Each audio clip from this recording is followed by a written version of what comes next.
आसंता 18 तारिखर आरंभ हेब कला संस्कृतिर पर्व गजपति महोत्सव। ए उत्सव पाई गजपतिर गाँठू सहर समस्त लोक उपभोग करिबा पाई अति उत्कंठार सह अपेक्षा करिसंती। एथि निमंते समस्त प्रकार कार्यक्रम सरिथिबा बेले महेंद्र शिखरर ज्योति आसी जगन्नाथ मंदिर रे रहिछि।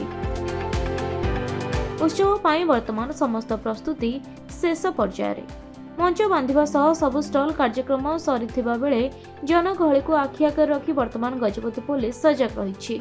समस्त कार्यर तदारख करबा सह 3 प्लाटून पुलिस फोर्स मुतयन कर जायतिबा सूचना दैछंती गजपति आरक्षी अध्यक्ष जितेंद्र कुमार पंडा।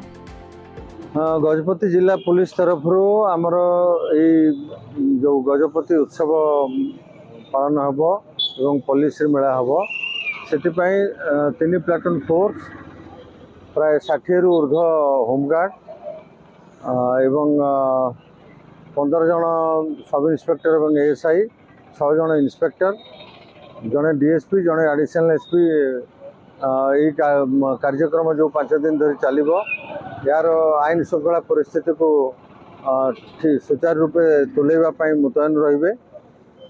आमर मुख्य उद्देश्य जनसाधारण को माने भल भाव से जमती उत्सव को आसी उपभोग करके भलरे फेरी पारे एवं रास्तार जानवाहन रे कौन जाम रे पड़ेनि रोड कंजेशन हेनी एवं गाड़ी गुड़ी को प्रॉपर पार्किंग करके रखिपारे।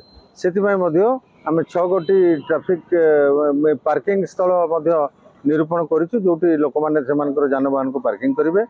आम लोक मान निवेदन रे रास्तार मुतयन थिबा पुलिस कर्मचारी मानकर उपदेश को मानतु से माने जो स्थान रे गाड़ी रखा कहते से स्थान रे गाड़ी रखंतु अଯଥା रास्ता उपरे गाड़ी रखी रास्ता को जाम करंतु नाही। गजपतिर हेमंत प्रधान को रिपोर्ट खबर ओडिशा।